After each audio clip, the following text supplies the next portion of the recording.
Commander Jake Morrison stood on the bridge of the exploration ship Aurora and watched the stars through the main window. He had been traveling through space for 15 years, but the sight still made him feel small and amazed. The Aurora was humanity's newest deep space vessel, designed to find new worlds and make contact with alien life. Jake never thought he would actually meet any aliens, though. Most scientists believed intelligent life was rare. "Sir, we're picking up something strange," said Lieutenant Amy Foster from her station. She was the ship's communications officer and had been monitoring radio signals for 3 months without finding anything interesting. "It's not like any signal we've seen before." Jake walked over to her console and looked at the readings. The screen showed waves of energy that moved, in perfect patterns, almost like music.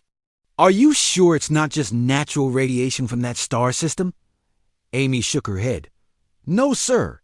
This is definitely artificial, and it's coming from multiple sources. I think there might be ships out there."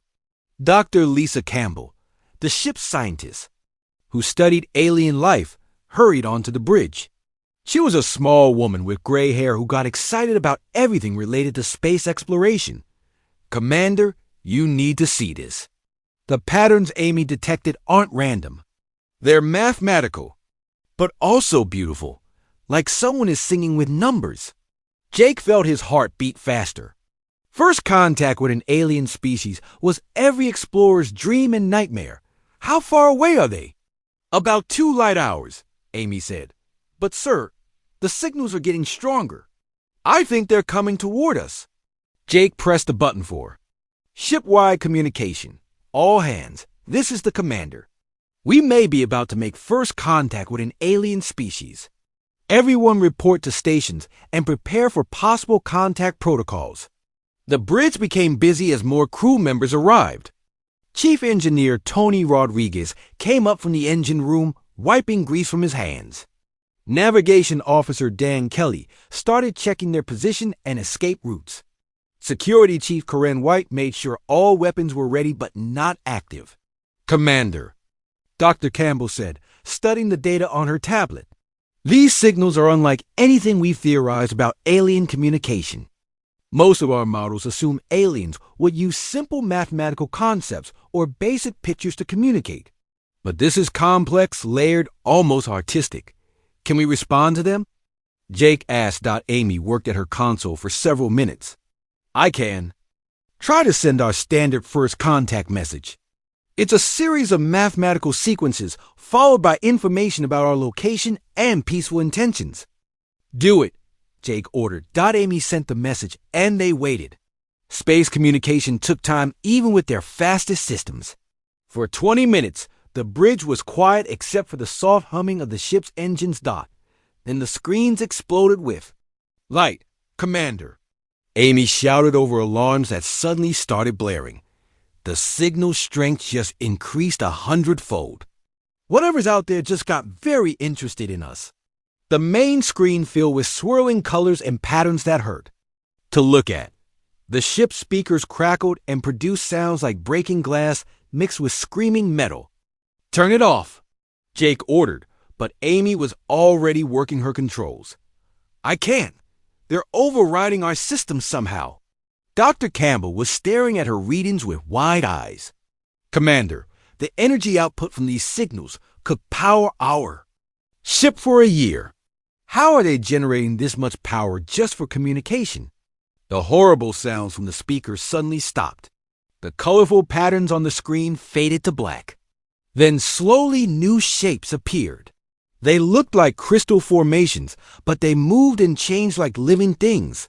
A voice came through the speakers, but it wasn't speaking any human language. It sounded like wind chimes mixed with whale songs, beautiful, but completely alien. "Amy, are you recording this?" Jake asked. "Yes, sir, everything." The crystal shapes on the screen moved in what looked like a dance. The sounds coming through the speakers changed pitch and rhythm, becoming more complex. Dr. Campbell was frantically taking notes. "Commander," she whispered, "I think they're trying to show us something." The visual patterns matched the audio frequencies. They're not just communicating with sound or pictures. They're using both together. Jake watched the display and listened to the alien music. It was unlike anything he had ever experienced. The sounds made him feel emotions he couldn't name. And the moving crystals seemed to tell a story without words. Then the transmission changed. The beautiful sounds became sad and desperate. The crystal shapes on screen began to break apart and fade away. Some kind of darkness seemed to be eating them from the edges. "Are they showing us their history?" Tony asked. He had been quietly watching from the back of the bridge. "Maybe," Dr. Campbell said. "Or maybe they're trying to warn us about something." The transmission continued for another 10 minutes. The darkness in the images grew larger, consuming more of the crystal beings. The sounds became quieter and more broken, like a song being forgotten. Finally, everything stopped. The screen went back to showing stars, and the speakers were silent. "Well," Jake said after a long pause, "that was definitely first contact." "Commander," Amy said, checking her instruments, "they're still out there. The original signals are continuing, but much weaker now. I think that big transmission took a lot of energy. Can we move closer to them without seeming threatening?" Jake asked Dan, then checked his navigation. "Yes, sir. At quarter speed, we could reach their position in about 6 hours. Do it, Amy. Prepare another message. This time, try to match some of the patterns they showed us. Dr. Campbell, I want you to analyze everything we just saw. Try to figure out what they were telling us." As the Aurora began moving toward the alien signals, Jake felt both excitement and worry. The beings they had contacted were clearly intelligent and advanced, but something was wrong in their world. The images of darkness consuming the crystal creatures bothered him. "Sir," Dr. Campbell said, still studying her data, "I'm seeing something interesting. The mathematical patterns in their communication aren't just complex. They're harmonic. Like music, but more advanced than anything humans have created. What does that mean for us?" "I'm not sure yet. But Jake, I think these beings don't just use sound to communicate. I think they are sound in some way. And if that's true, then whatever that darkness was in their transmission might be something that destroys sound itself." Jake looked out at the stars ahead of them, knowing that in a few hours they would meet beings unlike anything humanity had imagined. He hoped they were ready for whatever came next. The Aurora moved slowly through space toward the alien signals. Commander Jake Morrison had ordered everyone to be extra careful. Making contact with a new species was dangerous, and they still didn't understand what these crystal beings wanted. Doctor Lisa Campbell had been working for hours to decode the alien transmission. She sat in the science lab surrounded by screens showing sound waves and mathematical patterns. Her coffee had gone cold long ago, but she was too focused to notice. "Commander." To Dr. Campbell, Jake's voice came through the communication system. "Any progress on understanding our new friends?" Lisa pressed the reply button. "Some progress, sir." The beings seemed to exist as pure sound frequencies. When they showed us those crystal shapes, I think they were showing us their physical forms. But Jake, there's something else. The darkness that was consuming them in the transmission. I think it's real. What do you mean? I've been analyzing the background of their signals. There are dead zones in their communication patterns, places where sound should exist but doesn't. It's like something is eating the sound itself. Jake felt a chill run down his spine. Are you saying there's something out there that destroys sound? That's exactly what I'm saying. And if these beings are made of sound, then this thing is basically murdering them. On the bridge, Amy Foster suddenly sat up straight at her station. "Commander, I'm picking up new signals. Multiple sources all around us." Jake hurried to the bridge and saw dots of light appearing on the main screen. Dozens of crystal ships materialized around the Aurora, each one glowing with soft colors and producing gentle musical tones. "They surrounded us," Security Chief Corinne White said, her hand moving toward the weapons controls. "Wait," Jake ordered. "They could have attacked us already if they wanted to. I think they're trying to communicate. The largest crystal ship moved closer to the Aurora. Its surface rippled like water, and beautiful sounds came through the speakers. This time, the sounds were gentler, not overwhelming like before. Dr. Campbell's voice came through the communication system. Commander, they're trying to establish a translation protocol. The patterns are becoming more structured, more like language. Can you make sense of it? Give me a few more minutes. Tony Rodriguez was in the engine room when he heard the alien music through the ship's speakers. He was a simple man who worked with machines, but the sounds made him think of his daughter back on Earth. She played violin and always said music could speak to anyone, even if they didn't understand the words. Without thinking, Tony pulled out his personal tablet and found a recording his daughter had sent him last month. It was her playing a beautiful song on her violin. Tony had listened to it hundreds of times when he missed home. He connected his tablet to the ship's internal communication system, just wanting to hear something familiar. The violin music began playing softly through the engine room speakers. On the bridge, everyone froze. The alien ships had gone completely silent. Tony, what are you doing down there?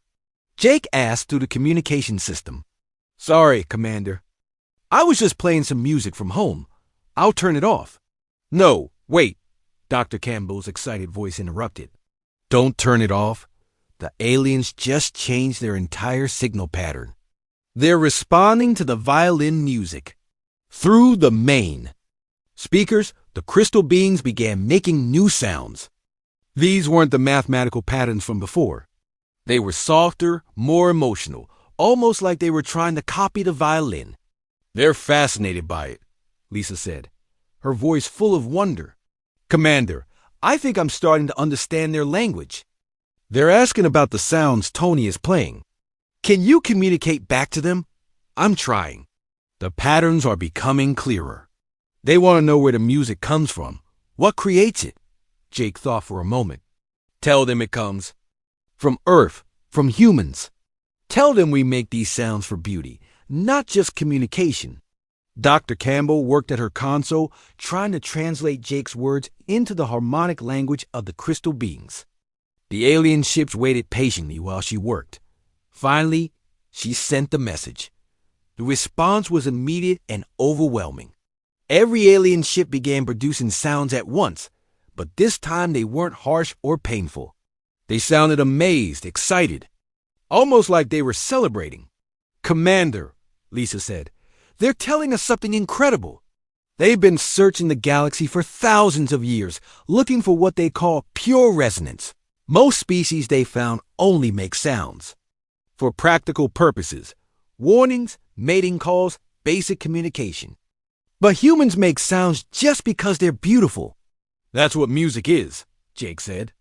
Exactly, and they think that's the most amazing thing they've ever discovered. The largest alien ship sent another transmission. This time, Dr. Campbell was able to translate most of it.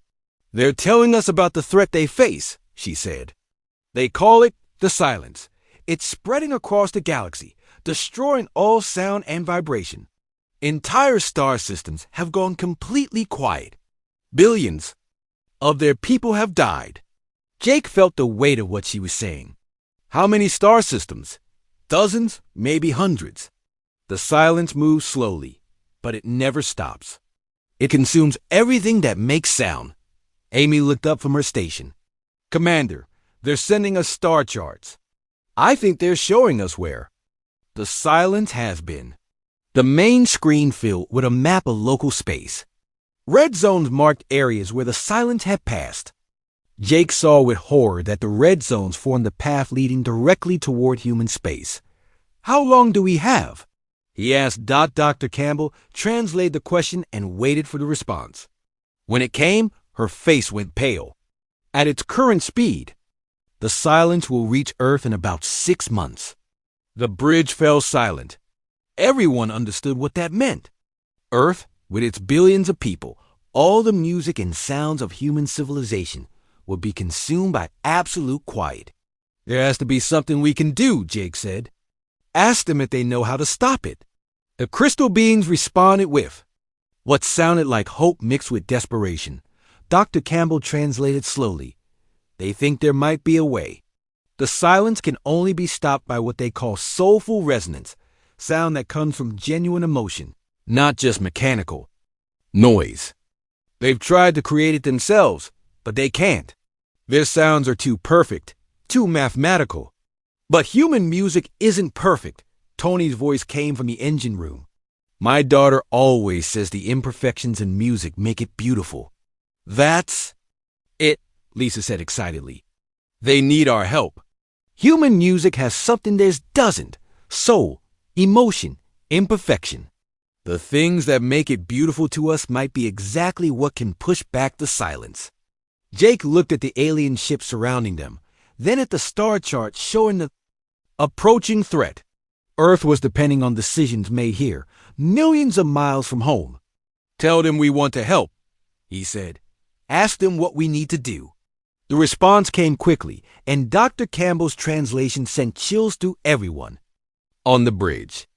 They need every human being to participate. The entire species, all at once, creating music together. It's the only way to generate enough soulful resonance to stop the silence.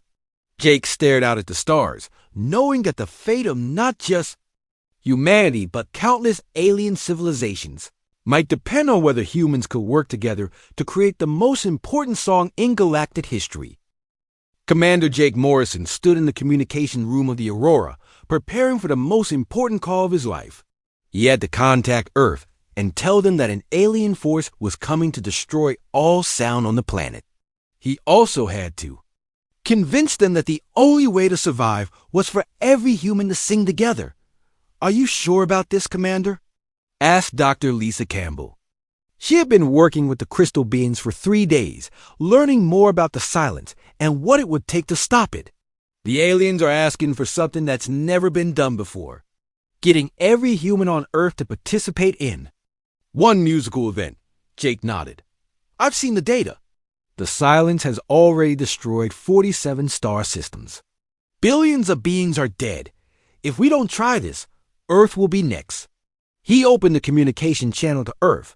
It would take several minutes for his message to reach home, and several more for any response to come back. Earth Command, this is Commander Morrison aboard the Aurora. We have made contact with an alien species and learned of an immediate threat to Earth. I need to speak with Admiral Peter Hayes immediately. This is a code-red emergency. While they waited for a response, the crystal beings sent another transmission. Their ship had been staying close to the Aurora, sharing information about the silence and how it moved through space. They're showing us more star charts, Amy Foster said from her station. The silence doesn't just move randomly. It follows paths of least resistance, going after areas with the most sound and vibration first. That means it will hit Earth's major cities first, Tony Rodriguez said. He had come to the bridge after finishing repairs on the ship's engines. New York, London, Tokyo, places with millions of people making noise. Dr. Campbell was studying the alien data on her screen. The crystal beings are telling us more about what we need to do. It's not just about making music together. The sounds have to be synchronized across the entire planet. Everyone has to start and stop at exactly the same time. How is that possible? Jake asked. People live in different time zones. It's day in some places and night in others. The aliens say it doesn't matter what time it is locally. What matters is that everyone participates at the same universal moment. They can help us coordinate the timing. The communication system crackled, and Admiral Peter Hayes' voice came through from Earth. Morrison, I got your message. What's this about aliens and threats to Earth? Jake took a deep breath. Admiral, I need you to listen carefully. We've made contact with a species called the ethereals. They're warning us about something called the silence that destroys all sound. It's heading for Earth and will arrive in about 5 months. There was a long pause. Morrison, are you telling me that aliens are coming to attack Earth? No, sir.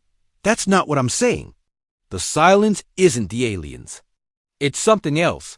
something that's been killing alien civilizations across the galaxy. The Ethereals want to help us stop it. And how exactly did they propose we do that? Jake looked at Dr. Campbell, who nodded encouragingly. Sir, they believe that human music has special properties that can push back the silence. But it requires every person on Earth to participate in a coordinated musical performance. The silence from Earth lasted so long that Jake wondered if the communication had been cut off. Finally, Admiral Hayes spoke again. Morrison, do you realize how crazy that sounds? You want me to tell the president that we need to get 7 billion people to sing at the same time to stop an alien threat? Admiral, I've seen what the silence does. It doesn't just make things quiet. It removes all vibration, all sound permanently. Planets become completely dead. No wind, no water movement, no heartbeats, nothing. While Jake was talking to Earth, Dr. Campbell received another transmission from the Ethereals. This one was different from the others. It contained images of planets that had been consumed by the silence. Jake, she said quietly, you need to. See this? The main screen filled with pictures of dead worlds. Cities stood empty and silent. Oceans had become still as glass. Even the movement of air had stopped. The planets looked like photographs frozen in time. These were living worlds, Dr. Campbell whispered. Billions of beings lived on these planets. Now they're tombs. Admiral Hayes was still talking. Morrison, even if I believe this story, how will we coordinate something like this? We'd need every government on Earth to cooperate. We'd need to reach people in remote areas who don't have communication devices. We'd need to convince everyone that singing together could save the planet. Admiral, I'm sending you all the data we've collected. The mathematical proofs, the recordings of the ethereal communications, everything. Please, just look at it. On Earth, Dr. Campbell's daughter, Katie, was practicing violin in her apartment in New York. She had been thinking about her mother's work in space and wondering what it would be like to meet aliens. Katie was a professional musician who played with the New York Symphony Orchestra. She understood how music could bring people together, but she had never imagined it could save the world. Her phone rang. It was her mother, calling from the Aurora. Katie, I need your help, Dr. Campbell said. What I'm about to tell you will sound impossible, but I need you to trust me. Katie listened as her mother explained about the aliens, the silence, and the plan to save Earth through music. When the explanation was finished, Katie sat in shocked silence. Mom, are you saying that every person on Earth needs to play music? At the same time? Not just play music, Katie. They need to play with emotion, with soul. The aliens can create perfect mathematical sounds, but they can't create the imperfect emotional music that humans make. That's what makes our music special. But Mom, most people aren't musicians. They don't know how to play instruments. That doesn't matter. The ethereals say any sound made with genuine feeling can work. Singing, humming, even clapping hands. What matters is that it comes from the heart. Katie thought about the challenge. Getting every human on Earth to participate will require convincing governments, organizing communities, and reaching people who had never heard of cooperation on this scale. What piece of music are we supposed to play? She asked. The ethereals. Suggest something that already exists in human culture, something that many people already know. But Katie, we might need to create something new, something that represents all of humanity. Back on the Aurora, Admiral Hayes was reviewing the data Jake had sent. The mathematical models were complex, but the message was clear. The silence was real. It was coming, and traditional weapons would be useless against it. Morrison, the Admiral said finally, I'm going to recommend that the President convene an emergency session of the United Nations. If we're going to do this, we'll need every nation on Earth to participate. Thank you, sir. Don't thank me yet. Convincing the world to sing together is going to be the hardest thing humanity has ever attempted. We'll need musicians, scientists, linguists, and probably a miracle. Jake looked out at the crystal ship still surrounding the Aurora. The ethereals had waited thousands of years to find a species that could help them fight the silence. Now, everything depended on whether humans could work together when it mattered most. "Admiral," Jake said, "humanity has done impossible things before. We've survived wars, diseases, and disasters. Maybe it's time we learn to survive by making something beautiful together." 3 months had passed since the world learned about the silence. Every major city on Earth was preparing for what people called the Great Song. Katie Campbell stood on the stage of Carnegie Hall in New York, looking out at musicians from around the world who had come to help organize the global performance. "We have exactly 73 days left," Katie announced to the crowd. "The silence will reach Earth's outer planets in 2 months, and we need to be ready before it gets here." In the audience, musicians from every continent listened carefully. There were opera singers from Italy, drummers from Africa, flute players from Japan, and guitarists from Mexico. They all spoke different languages, but they shared one thing in common. They believed music could save the world. Dr. Marcus Hill, a music professor from London, raised his hand. "Katie, how do we coordinate with people who have never played an instrument? My grandmother in Scotland can barely carry a tune, but she wants to help." Katie smiled. "That's exactly what we need. The ethereals told us that perfect music won't work. We need music that comes from the heart, even if it's not technically perfect. Your grandmother's voice matters just as much as any professional singer." Back in space, Commander Jake Morrison was working with the ethereals to understand the technical details of their plan. The crystal beings had positioned their ships around Earth's solar system, ready to amplify and focus the musical energy when the time came. "Commander," Dr. Lisa Campbell said, studying the latest data from the aliens, "they're showing us something new. The silence isn't just one thing. It's like a living creature that feeds on sound and vibration. When it consumes a planet, it grows stronger." Jake felt a chill. "How much stronger will it be by the time it reaches Earth?" "After consuming 47 star systems, it's incredibly powerful. The ethereals estimate we'll need musical energy from at least 6 billion humans to have any chance of stopping it." On Earth, governments were working together in ways they never had before. President Maria Santos of the United States was in constant communication with leaders from China, Russia, India, and every other nation. The United Nations had declared a global emergency and suspended all non-essential activities. General Carl Whitney, the head of Earth's military forces, was not happy with the plan. He stood in the Pentagon's command center, surrounded by screens showing military bases around the world. "This is insane," he said to Admiral Peter Hayes. "We're putting the fate of humanity in the hands of musicians and children with toy instruments. We should be building weapons, preparing defenses." Admiral Hayes looked tired. He had been working without sleep for weeks, coordinating between the military and the music organizers. "General, our best scientists have studied the data. Conventional weapons are useless against something that exists as anti-sound. The ethereals have technology thousands of years ahead of ours, and even they can't fight the silence with force. But we're talking about getting every person on Earth to sing at exactly the same time. What about people in hospitals? What about babies? What about people who are deaf?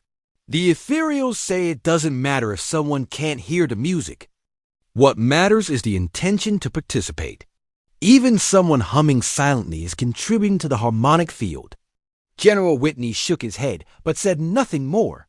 He had seen the recordings of dead planets consumed by the silence. Empty cities, still oceans, no movement anywhere. If music was their only hope, then he would make sure every soldier under his command was ready to sing in small towns and big cities around the world. People were learning their parts in the great song.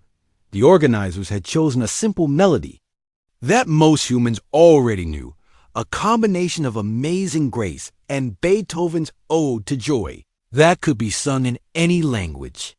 Maria Rodriguez, a teacher in a small village in Mexico, was working with her students to practice their part. The children were excited about helping save the world, but they didn't fully understand the danger. Miss Rodriguez, asked 8-year-old. Carlos, what happens if we sing the wrong notes? Maria knelt down to Carlos's level. The ethereals told us that there are no wrong notes when you sing from your heart. What matters is that we all try together. In Tokyo, thousands of people gathered in the streets every evening to practice. Office workers sang alongside street vendors. Elderly people in wheelchairs sang next to teenagers with painted hair. Language barriers disappear when people sang together. Dr. Yuki Tanaka, a linguist helping with the global coordination, was amazed by what she saw. I've studied human communication my whole life, she told her colleague. I've never seen anything bring people together like this thread has. Back on the Aurora, Tony Rodriguez received a video message from his daughter, Elena, back on Earth.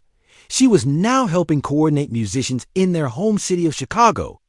Dad, you should see what's happening here, Elena said in the recording.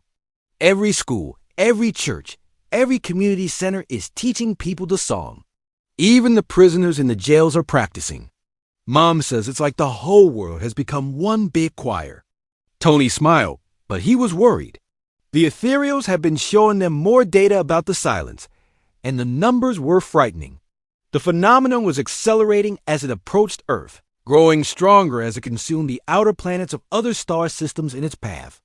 Dr. Campbell was working around the clock to understand the science behind their plan. Jake, she said, calling the commander to the science lab, I think I know why human music is so special to the ethereals. She showed him waves on her computer screen. Look at this. When the ethereals create sound, it's mathematically perfect. Every frequency is exactly right. Every timing is precise. But when humans make music, look what happens. The screen showed the same melody played by a human violinist. The waves were slightly irregular, with tiny variations in timing and pitch. Those imperfections should make the music weaker, Jake said. That's what I thought too. But the ethereals say those tiny variations create harmonic resonances that perfect music can't achieve. The small mistakes, the emotional variations, the human soul in the music, that's what creates the soulful resonance they need. So our weakness is actually our strength. Exactly. The ethereals are too advanced, too perfect. They can't create the kind of flawed, emotional music that comes naturally to humans. As the great songs rehearsals continued around the world, not everyone was cooperating. Some religious groups called it blasphemy. Some politicians tried to use the crisis for their own gain. Some people were too scared to believe that singing could save them. But for every person who refused to participate, 10 others stepped forward. Children taught their grandparents the melody. Doctors sang with their patients. Soldiers hummed while they marched. Katie Campbell traveled from city to city, helping organize the massive choirs that were forming everywhere. In each place, she was amazed by the dedication of ordinary people who had decided to trust in the power of music.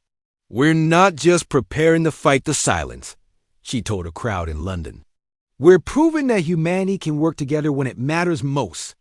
Win or lose, we're going to face this threat as one voice. With 53 days left before the silence reached Earth, the world was as ready as it could be.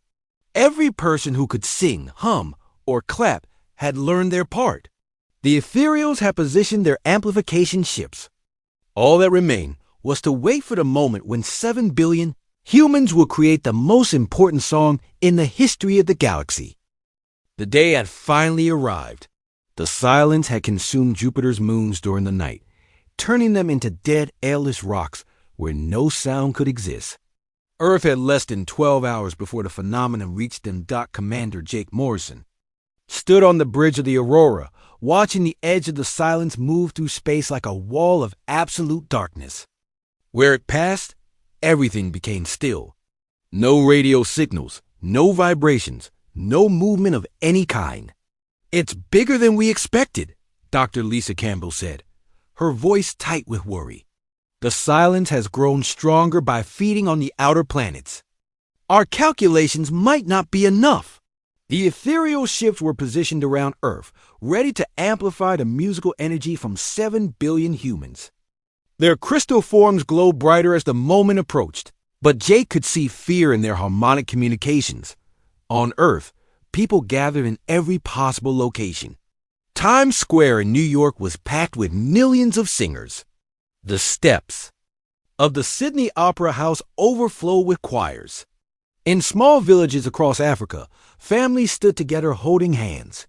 In the Amazon rainforest, indigenous tribes sang ancient songs that would blend with the global melody. Katie Campbell stood in Central Park with the New York Philharmonic Orchestra.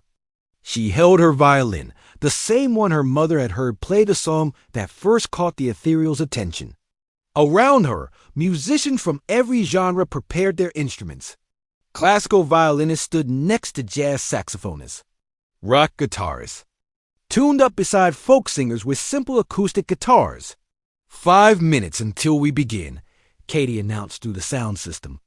Her voice was carried by satellite to every corner of the world, translated into hundreds of languages. In the Pentagon, General Carl Whitney sat with his staff, all of them ready to participate despite his earlier doubts. He had a harmonica that his father had given him as a child. It seemed like a tiny thing to save the world with, but he was ready to try. President Maria Santos was in the White House Rose Garden with her family and staff. She had practiced the song every day for 2 months. Her 7-year-old granddaughter stood beside her, excited to help save the planet by singing. Dr. Yuki Tanaka was in Tokyo, surrounded by thousands of people in the city's largest park. She had never believed that music could be more powerful than science, but watching the unity of the human race had changed her mind. 2 minutes, Katie's voice announced worldwide. On the Aurora, the crew prepared to add their voices to the global choir. Tony Rodriguez had his daughter's violin recording ready to play along with them. Amy Foster had practiced the melody until she could sing it perfectly. Even the usually serious security chief Karen White was ready to sing. The ethereal sent a message to the Aurora. Dr. Campbell translated quickly. They're saying the harmonic field is already building. They can sense the readiness of humanity. But Jake, they're also detecting something else. What? The silence is moving faster than predicted. It's going to reach Earth's atmosphere in 30 minutes, not an hour like we calculated. Jake felt his heart sink. Does that change the plan? The ethereals don't know. We'll have to start the song and hope it works quickly. Around the world, people counted down together. In London, Big Ben prepared to chime the hour. In Beijing, the Forbidden City filled with voices. In Cairo, people gathered around the pyramids. In Sao Paulo, the streets became rivers of singers. 10 seconds, Katie announced. Jake looked out at the approaching wall of the silence. It was close enough now that he could see where it had consumed Mars, leaving the red planet gray and lifeless. 5.4.3.2.1. Sing! 7 billion human voices began the song together. It started with the simple melody of Amazing Grace, but within moments it became something more. Every culture on Earth added their own style. To the music, African drums joined European orchestras. Asian flutes blended with American guitars. Indigenous chants mixed with modern pop rhythms. The ethereal ships immediately began glowing brighter, amplifying the musical energy and focusing it into a beam of pure harmonic force aimed at the silence. At first, it seemed to work. The advancing wall of darkness slowed down like it was pushing against invisible resistance. The ethereals sent excited messages. The human music was creating exactly the kind of soulful resonance they needed. But then something changed. The silence began to adapt. Instead of being pushed back, it started absorbing the musical energy and using it to grow stronger. The dark wall began moving faster toward Earth. It's not working, Dr. Campbell shouted over the continuing song. The silence is learning to feed on our music too. On Earth, Katie could see that something was wrong. The sky above was getting darker, and birds were falling silent. But she kept playing her violin, and the billions of people around the world kept singing. General Whitney, still playing his harmonica in the Pentagon, noticed that the sound seemed to be getting quieter. even though everyone was still making music. The silence was beginning to reach Earth's upper atmosphere. In Tokyo, Dr. Tanaka watched in horror as the sounds of the city began to fade. Car engines became silent while still running. Wind stopped making noise as it blew through trees. The song that had started so hopefully was beginning to fail. The mathematical perfection of the chosen melody was being consumed by the silence, just like the ethereal's perfect sounds had been. On the Aurora, Jake made a desperate decision. Tony, play your daughter's original recording. The song that first got the ethereal's attention. Tony quickly switched to Eleanor's violin performance, the imperfect emotional piece she had recorded just for her father. The simple melody filled the Aurora's speakers. The effect was immediate. The ethereal ship suddenly blazed with new light. Their harmonic communications became excited, almost joyful. Dr. Campbell was reading the alien messages as fast as she could translate. Jake, they're saying this is it. This is the kind of music they need. Not the organized song we planned, but real human music played with genuine emotion. But how could they tell 7 billion people to abandon the song they had practiced for months and play something from their hearts instead? Katie, still standing in Central Park with her violin, seemed to understand without being told.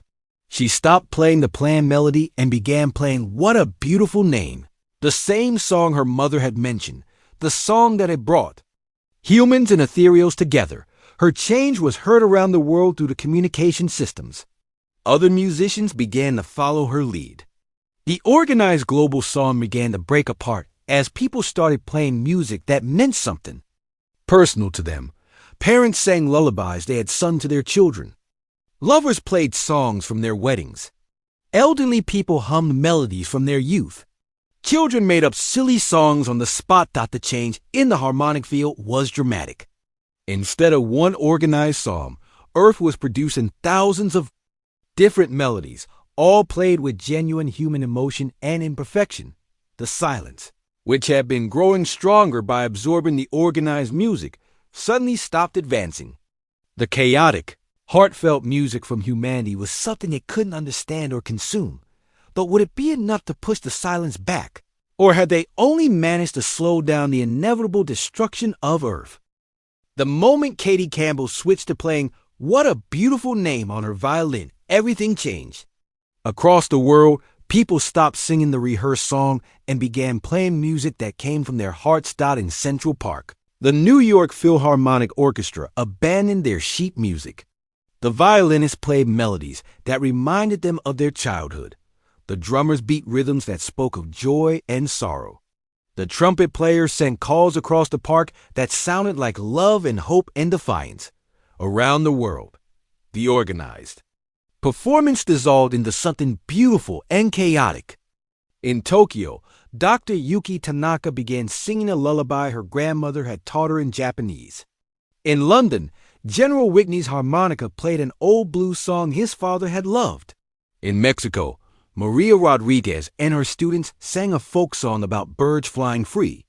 On the Aurora, Commander Jake Morrison watched in amazement as the ethereal ships blazed with light brighter than stars. The crystal beings were amplifying and focusing the emotional music from Earth, turning it into waves of energy that pushed against the silence.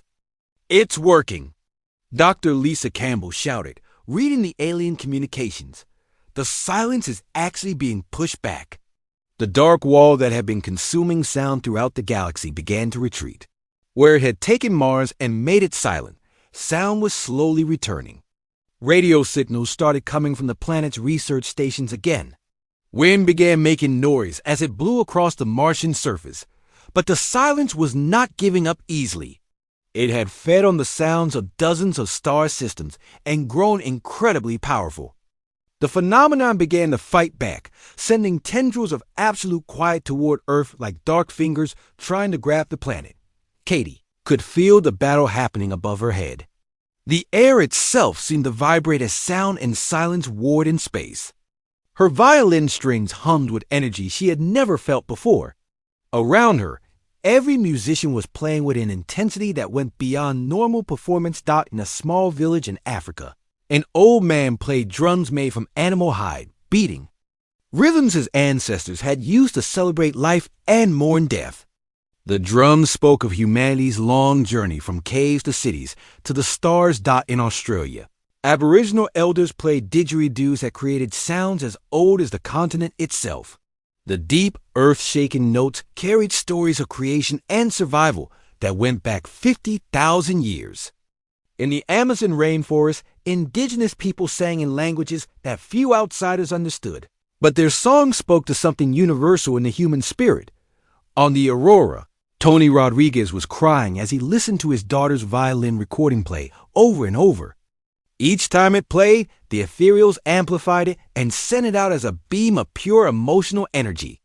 "Commander," Amy Foster said from her communication station, "I'm picking up signals from the dead star systems. The places where the silence passed through are coming back to life." Jake looked at the screen showing distant space. Where there had been dead silence for years, radio signals were returning.